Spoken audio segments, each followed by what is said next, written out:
Hello, and welcome to this week's episode of Man, We're Too Old for This, here on the Nerd Eternal Network. I'm your host, the experienced some call Jason, and with me today is... CDL-113, the droid you've been looking for. The token host, Tarky. And tired from a fresh night of looting the Todd Fox. And... I went looting. There's nothing to steal in Huntsville.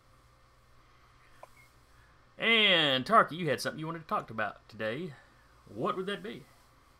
Well, it's a bit of a pattern I've seen, and it makes a whole lot of sense considering the situation we're in. But I'm big into videos for League of Legends on YouTube, big into the community. Not big in the community. I'm not good enough at the game for that. But watching videos about it.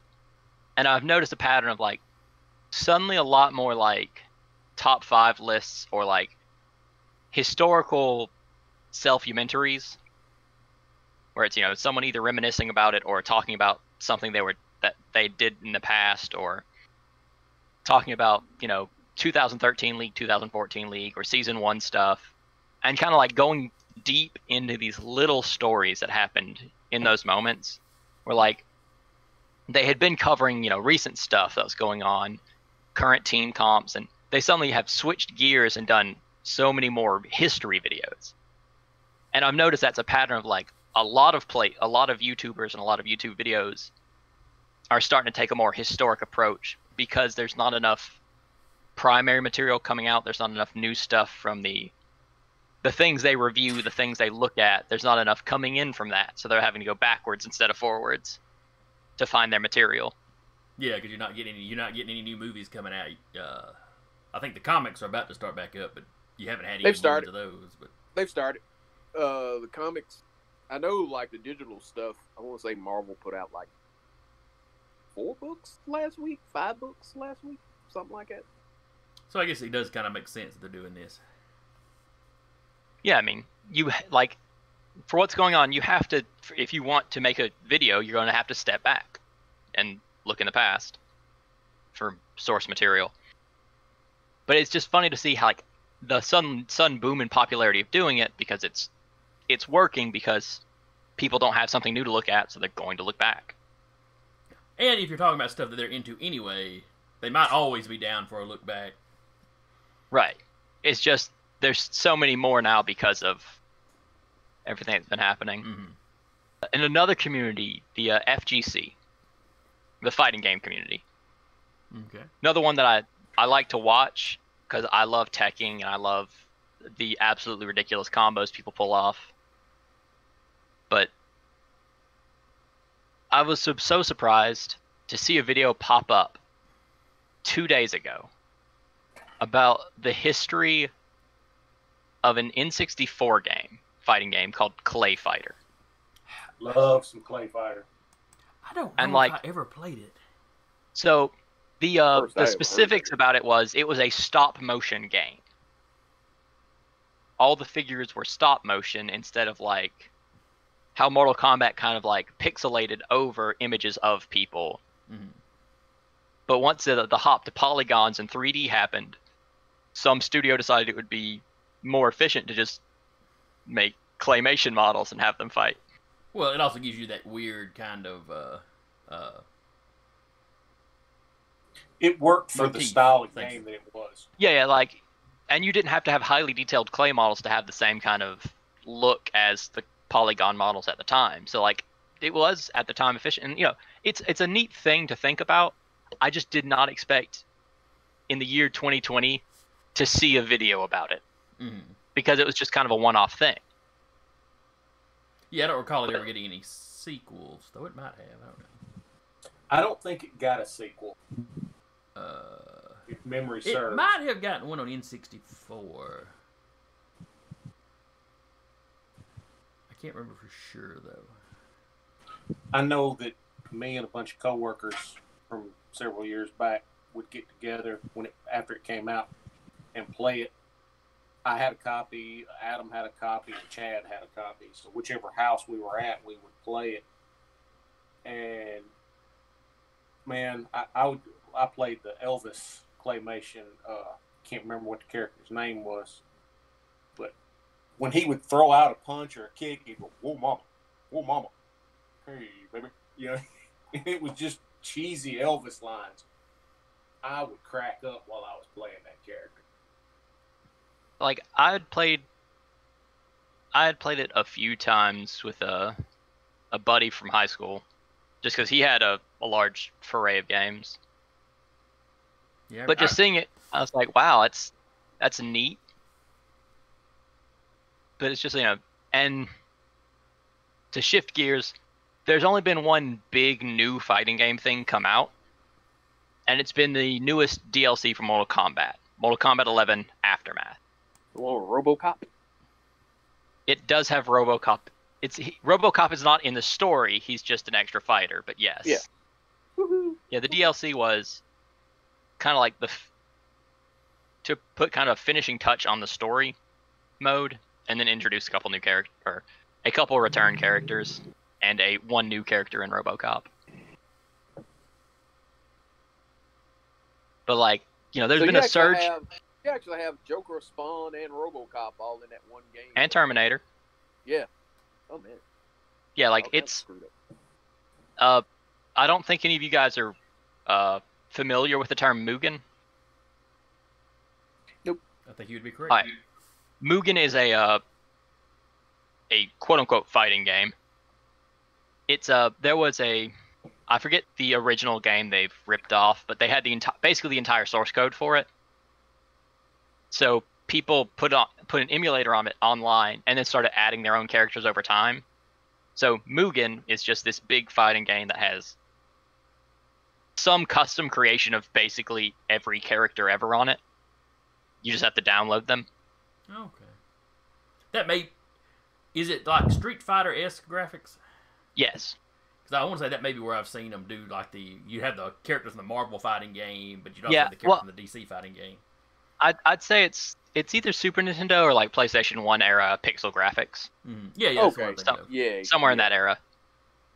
But like people have referenced to like Mortal Kombat 11's like sort of like a, you know, it's sort of Mugen-esque now, just how many outside characters are in. Mm-hmm. But continuing on with the theme of history, because of MK11 Aftermath, suddenly everyone's looking back at past Mortal Kombats and doing videos of the old Mortal Kombat stuff too. And I've seen a burst of those videos popping up right alongside. You know, it's like the MK11, and because MK11 reintroduced friendships, which was a special type of fatality where instead of killing them, you do something friendly. Uh-huh. Mm-hmm. Because those got reintroduced, people have been doing like analytics of like the old ones and the new ones together, you know, by character and stuff like that. So like that was kind of the start that started to pull like the history videos into it. Was like, well, it's still technically MK11, and then they've just been seeing more, you know, just like fatality videos of Mortal Kombat 2 or randomly popping up, and you know, it's just because they introduced that little thing that made a connection to the past, this sudden, you know, burst in history, people are just pulling back all the old animations from some of the old games and showing them again.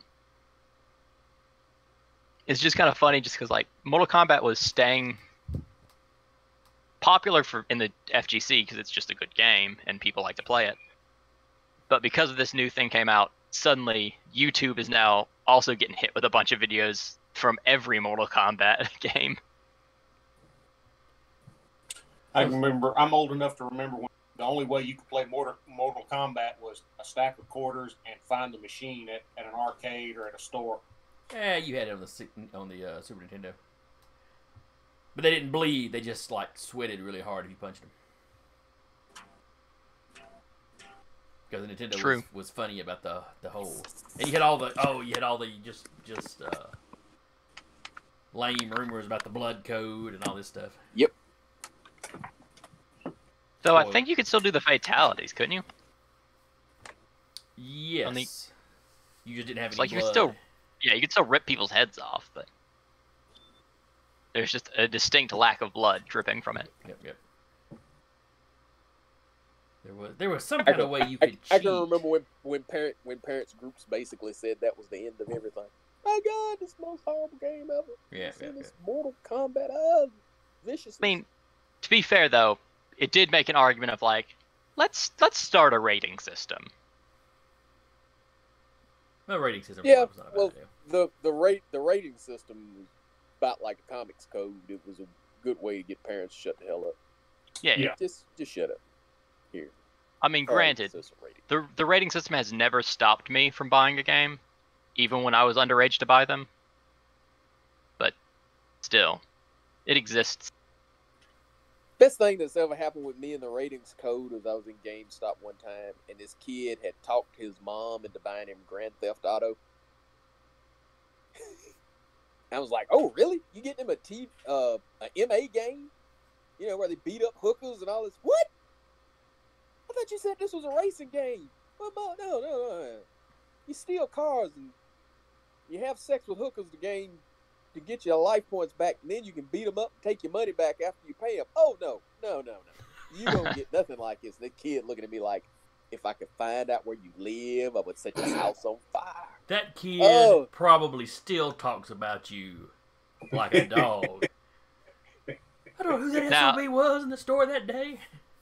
Now, to be fair, when I was 16, I bought an MA game. It was Call of Duty. This is going to be a little non sequitur. Sorry, guys. But, like, I had to buy a game. Went in for Call of Duty World War. I was 16. You had to be 18 or older to buy it. So I just nudged a guy next to me. I was like, hey, I came to buy this. I'm 16. It's a war game. It's just blood and violence. Do you mind? Here's the money for it. Do you mind buying it for me? He went, oh, yeah, sure, kid. Bought it and handed it to me. And I was like, thanks. And I went home. So I had like the exact opposite of what happened with the Todd father. But yeah, you were 16. This kid was like 11, 12. Yeah. He was little. He was young enough. It was probably he was the best thing to do. He was there with his mama. His mama was gonna buy that game. Yeah. And he done told her, "Oh no, it's just a racing game." Yeah. The guy probably looked at me and went, "Oh, you drove here? Yeah, whatever. You can drive. Whatever. Here you go." No. It's not by the time I got game systems, I was 19 or so. And I remember when I got my Xbox, I got Saints Row. And, I was sitting there playing the game, and, Saints Row was kind of a ripoff of GTA. In the early one, anyway. My wife was walking through the room about the time, I'd ripped up a fire hydrant and was beating this chick to death with it. And this dude, one of the side characters saying, "Yeah, beat that hoe." And I'm like, and she stopped and she looked at me. I said, "It's just part of the game." She just shook her head and kept walking. You're lucky she didn't take it from you. You're not allowed to play this. She's got to keep him occupied some kind of way.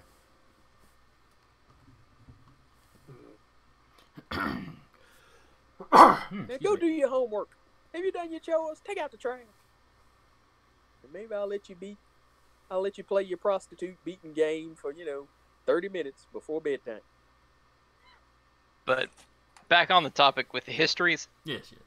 I haven't seen I don't watch a whole lot of specific YouTubers on comics and movies, but I'm assuming a similar thing is happening there. Yeah, you see a lot of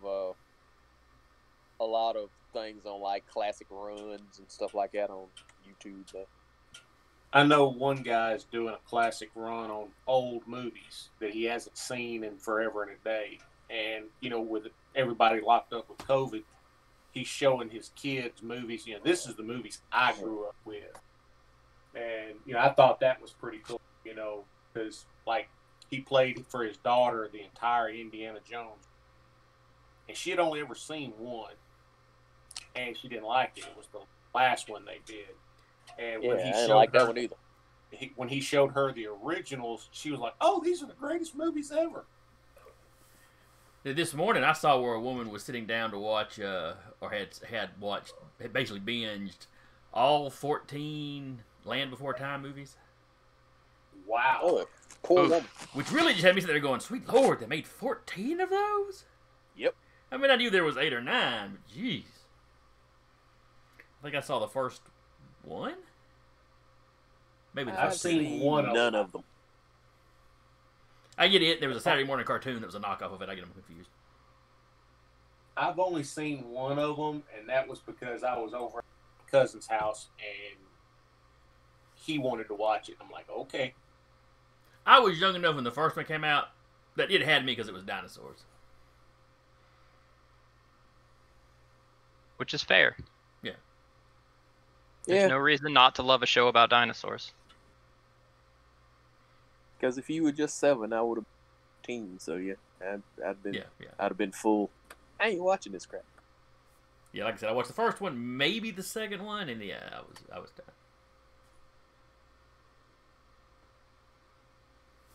It's kind of like the American Tail movie. You know, I watched the first one, and I was old enough by the time the second one came out. I was like, yeah, I'll pass.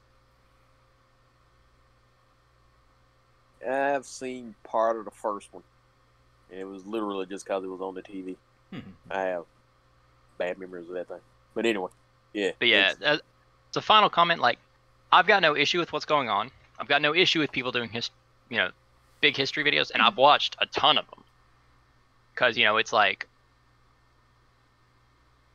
what I can see literally right now is, times that professional games got stopped for, like, silly reasons. Because I'm going to make a direct case. One League of Legends game got paused 3 minutes from a team losing because one of the players decided he just couldn't hold it anymore and just went to the bathroom. He paused the game, goes to the bathroom, and the message comes up, toilet issues. Hey, you gonna pee on yourself for a video game? I think not. Well, it's like, it's 30 minutes. 30 minutes ago, he could have gone. Like, it's not like he sat down there for 4 hours and it's like, this is real draining, guys. It's a marathon. But P knows no time. But it was funny just because, like, as he left, people were all confused. Like, is he okay? Is he okay? And then the toilet issues comes up. You hear the audience erupt in laughter. And then when he starts coming back in, everyone just starts clapping. No, I like that. That's funny. At least they had a sense of humor about it. Yeah, like, he came in, waved his hand, sat down. He looked, he did, like, a relaxing neck pop, blew some air out, and then put his headphones back on. And then 3 minutes later, they lost the match. But it's just, I remember watching that, but seeing a video about it is kind of funny. Well, it just reminds you of stuff. Yeah. And it's nice to have a walk down memory lane every now and then. Mm-hmm. That's a little gold nugget of how nice that is. We should do a Porky's retrospective. Never seen that movie. What? Oh yeah, you would have been too young. Yeah, I remember watching that movie at my cousin's house because my cousin at the time, he was the only one in the, my aunt and uncle were the only ones in the time that had Showtime, HBO, Cinemax, and all that. And us kids would go over on the weekends and have sleepover, and we'd watch those movies. I remember watching that one and being like, "Wow!" I think I was a teen. Yeah, I'm gonna say I was a teen when Porky was up. It was maybe, well, I may have been 13, I may have been 12. I ain't 100% sure. Thought that movie was hilarious. Yeah. But when it comes to this topic, I'm out of gas now because I'm only real big in those two communities as far as like what I'll see in my YouTube feed and everything. So I'm going to assume it's a regular circumstance of what's happening, but. Well, like I said, I know I've seen some where they're in movies like that. Yeah. And I've seen some where they do comics because, you have to do something when there's nothing new. Yeah.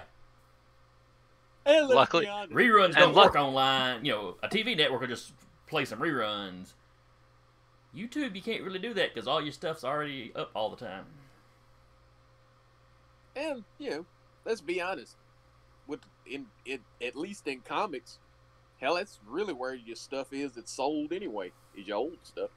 These days, yeah. Even when you were having new product come out, you were having people basically going, yeah, I think I'd rather just you know, read them back when they were fun.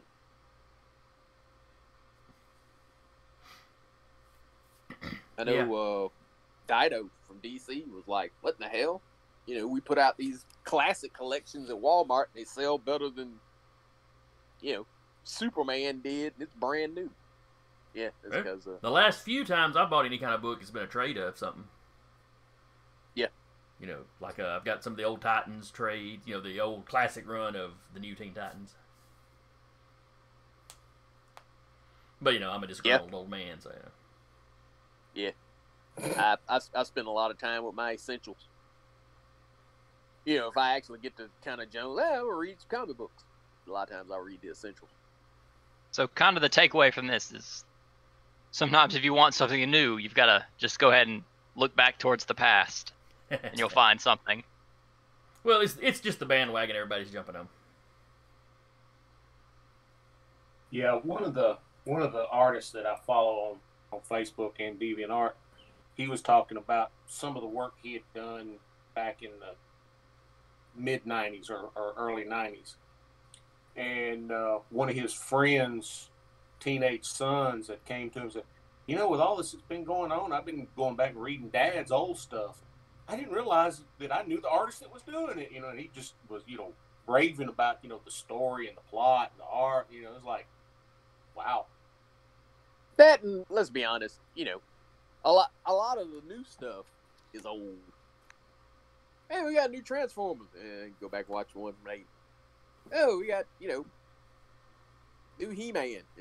Go back and watch one from the 80s. Or the one from 2000. We got two sets of old He-Man. Yep. Yeah. You know, we have not been the greatest when it comes to coming up with original content. You know, when you could literally just go, that stuff was hot in the 80s. You want to do that? Okay. Well, it's not like most of the stuff on TV is that. You've got a few properties that keep cropping up like that. You know, they stand out to us because we're well, with the exception of our token millennial. Yo, what up? You know, the 80s stuff really stands out to us when they do that because that catches us. Oh, I remember that. Yeah, how dare you? When the Thundercats reboot was coming out, I was hyped for it because I loved the old Thundercats. Now, that's true because you were right, just the right age when Cartoon Network was still playing the old stuff, so you had seen some of those. But I'm sure I think the most fun I ever had with Thundercats. Remember the time I got it on demand and we sat there and basically replaced all the snarfs with curse words? God, yeah. I enjoy it. How do you remember it, Dan? You wasn't there. It was me and Jason. No, I remember you talking about it, and somebody else on Facebook was talking about it. Every time Snarf, they were doing a drinking game, and every time Snarf said Snarf, they would take a shot.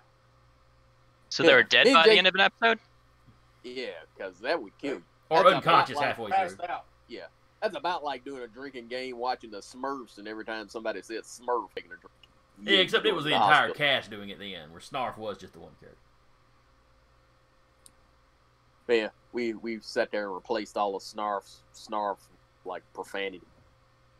I think I had more fun watching that episode of Thundercats than any of them I've ever watched in my life.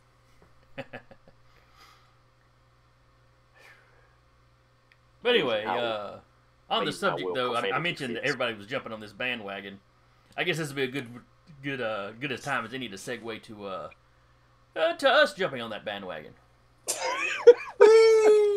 I like us to us jumping on that bandwagon. I mean, if it prints money, why not do it? Yeah, might as well. We need viewers. Viewers apparently like old stuff. So anyway, we are going to be starting. Most of us old. Most of us, yes. So anyway, we're going to be starting up soon a new show here on the Nerd Turn Network that we're calling The Way Back. And it's going to be, well, Todd, why don't you tell them what our first episode is going to be? Hey, why'd you throw me into it? You're the one taking the lead on the first episode. That was already decided. Oh, yeah. Well, at least tell them what the episode is. What the show's basically going to be is we will go into runs of characters, movies, games, and we give you some history, and we'll kind of give you a synopsis of who the character is in case you might not know who they are. We might be able to fill you in on some things you might not know. And afterwards, we'll have a discussion on it. I made the horrible mistake of going, hey, I'll do the first one, and I picked Deadpool. Not realizing that Deadpool's a whole hell of a lot older and more in-depth than I believe Deadpool was when I decided to do Deadpool. Is he earlier than the 80s? Because I thought he was 80s. No, he's later in the 80s. Oh, okay. He's 90s. He's 90. He's like 91. All right, you know what? I'm not There's a ashamed. lot I'm not of- ashamed to think late 80s and it be 91. Yeah, Those were but both before I was born. Yeah, there's a lot. There's a Yeah. lot. And it's not just the number of years he's been around; it's how much stuff he's been in. Yep, and that's the trick is when they decided Deadpool was popular, he's got 1 million books. He's on, I think I counted up, he's been on like 13, 14 different teams. Not to mention the movies, God knows how many video games, God knows how many cartoons. There is a hell of a lot of Deadpool. A lot. Deadpool. So that's what I've been My working on. dogs hear somebody and barking, so I apologize. Remind me later. I'll teach you how to go to press to speak. That way, nothing's broadcast unless you push the button. Oh, I thought that was going to a lot funnier place. I thought you were going to teach him how to put them outside. No, It this would really has bark. now been the much more clever gambit of just never hearing what he says. Because he won't remember to push the button. And it's not like when you're streaming a game where I'll at least see somebody's lips moving, and I can go, "Hey, so and so, you're muted." But anyway, back to the new show before we wrap up. So yeah, first episode will be Deadpool, and they won't all be comic characters, like Todd mentioned. Sometimes there'll be movies. I will probably force one of you to listen to me talk about Dragon Quest. I'll listen because I have no idea what it is. I'm passingly familiar with it. And it will always just be us. We'll get other people in time to time. Oh yeah, I could pull in a special guest for some stuff. Now that I've thought more about it, yeah. Yeah. See, then you could have another millennial. You could speak in millennial speak, and the rest of us be like, I don't know. He is in college right now, so yeah, he is the age group. He's a little zoomy. Sweet God, it's a Gen So Z. yeah, we're gonna cover a lot of subjects. I'll probably do a history of like different, do a history of D&D from the beginning till now. Maybe one on superhero RPGs in general. Anyway, be all kinds of subjects. We'll have really just stuff. us giving you the history on something we love, or It'll be a great jumping on point for people that have decided that pop culture's cool, and we'll help You wanna act like you've been here the whole time? here's Yeah, how you Listen do to it. this character's way back. You go check out the character, and then nobody looks at you like a noob or some poser because you can go hi. And we help So you out. anyway, that's something we got coming up from the network. Kill the dog! Kill the dog! We're gonna get off of here since Danny's dog won't shut up. Well, animals Sorry are about outside that. things. Anyway, I've been your host today, the experienced some call Jason, and with me has been CDL 113. The token empty gas tank, Tarky. And the dog father. well, your gas tank should be empty by My now. dogs. You pretty well carried this one. And now that I've left my food in the microwave for 45 minutes, I'm gonna go eat it. Talk to y'all later. All right, catch you later. We'll see all y'all later. Bye bye. Peace. Peace. Bye.